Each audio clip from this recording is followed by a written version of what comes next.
Hey settlers, I'm your host, Ben. And here is a true hidden story that I feel needs telling. Please remember to like and subscribe for more true stories that might get lost to time. The Stonecutter's Secret. Meysey Hampton, a Cotswold village cradled in low mist and old secrets, prepares for Remembrance Day, 1953. Among the tangle of yew and lichen-stained stones, the name of the dead outnumber the living. This year, the past isn't staying buried. The family, known as the Whites of Meysey Hampton, had always walked a tightrope between respect and resentment. Billy's father, Reginald, ran the only general store, an indispensable man, but never truly one of us in the villagers' eyes. His wife, Elsie, was from Wiltshire, outspoken, church-going, always putting her children forward at school fetes and choir. Billy, their youngest, was a daydreamer, a maker of mischief, but loved by all who taught him. Remembrance Day always brought out the tensions. The Whites put up their largest poppy wreath, stood front and centre at the memorial. Old Reginald nodded stiffly to the vicar. Some in the crowd whispered about the Whites' ambition. Their new delivery van, Elsie's Pearls. But no one could fault their respect for the fallen.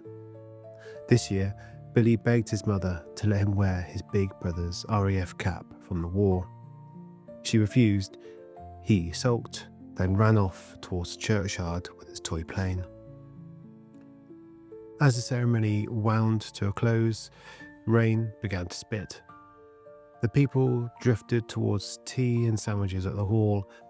It was Elsie White's shrill, panicked voice that cut through the drizzle. Billy hadn't come home. She ran from one neighbour to the next, breathless, face blotched with worry, shouting his name until her voice cracked. Word spread like fire. The vicar organised a search party. The men fanned out with torches and dogs, their boots crunching through sodden leaves and brambles. Mothers clutched their children tighter. Even the most reclusive of villagers, Mrs. Venn and Mr. Pettigrew, the undertaker, and gypsy horse traders, camped near the quarry, joined in the search. The White's house became a makeshift command post, maps and mugs of tea scattered everywhere.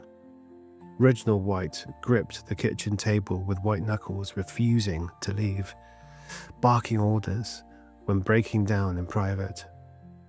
Elsie paced and paced till her feet bled, muttered old prayers she hadn't spoken in years. The villagers watched, divided.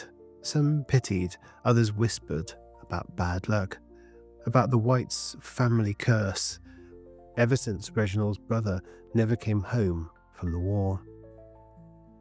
Hours passed. The police questioned the Romany, then the children who played near the river, and even the old man who swept the church steps. Each new lead dissolved. Someone thought they saw a red coat in the orchard, someone else near the stream, a neighbour's dog barking at the quarry. Billy's brother, home on leave from the Air Force, trudged the hedgerows with torches until dawn, eyes wild but empty. Meanwhile, Mr. Pettigrew, the undertaker, watched the search with his usual distance. He'd always felt more at home among the stones than with the living. He'd seen things others missed. Mrs. Venn's lilies, never wilting, the odd looping runes carved by the stonecutter's Horthorn into only a handful of children's graves. The sensation in the deadliest hours of someone small flitting behind the yew trees. Desperation grew. Searchers swept the woods, the riverbanks, even the old quarry, but found nothing but churned mud and broken branches. As the second day dawned, Elsie White's voice was raw, her hands shaking as she pressed Billy's favourite scarf to her lips. Reginald snapped at anyone who mentioned giving up. The vicar did what he could do, and he led prayers in the square. All the while, rumours bloomed. Hadn't the White family always had trouble? Wasn't there talk of debts, or that old dispute with the stonemason? On the third night, Mr. Pettigrew, unable to sleep, wandered the graveyard. He saw Mrs. Venn laying lilies as usual, but that evening he glimpsed a second, smaller shadow, child-sized, darting behind her. As he watched, the flowers seemed to move of their own accord, drifting from grave to grave as if carried by invisible hands. The next morning, something even stranger. The names of the children lost to the war, etched in the oldest stones, had been cleared of moss, their letters gleaming. No one admitted to the work, but a breakthrough came. Billy's red coat was discovered, draped over the stone angel marking Mr. Venn's grave. The only grave with runes cut deep and sharp. Elsie collapsed at the sight. Reginald turned white as a sheet. As police and villagers gathered, some demanded answers from the gypsy camp, others from Mrs. Horthorn, the stonecutter, who had grown increasingly agitated. His family had carved graves here for centuries, but they'd been acting oddly, muttering about spirits not at rest, and warning people to stay away after dark. It was Pettigrew who finally cornered Horthorn in his workshop, where piles of stone dust covered cryptic, half-finished runes and a notebook filled with names. Every child buried since the war. Pettigrew demanded the truth. Horthorn, wild-eyed, confessed. He carved the runes to quiet the restless, to stop the children's ghosts from calling out at night. But this year, the runes were failing. The ghosts had grown louder, desperate for the living to listen.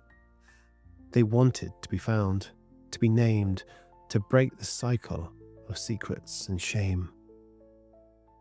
The police dug beneath the angel's grave.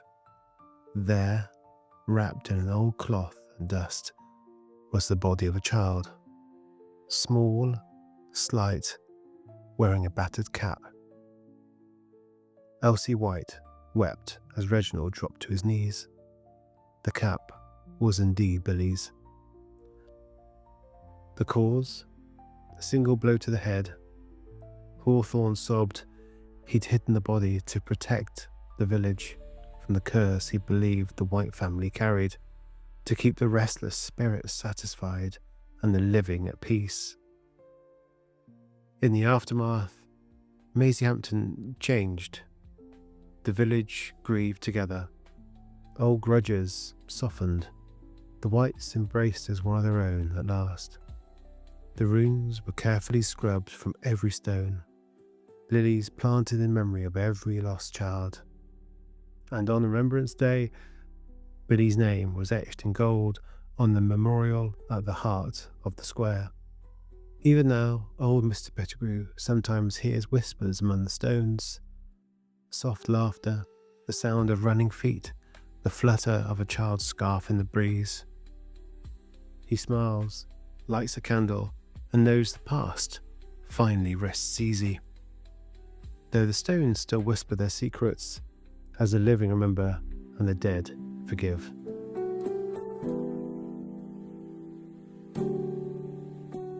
Thank you for staying with me.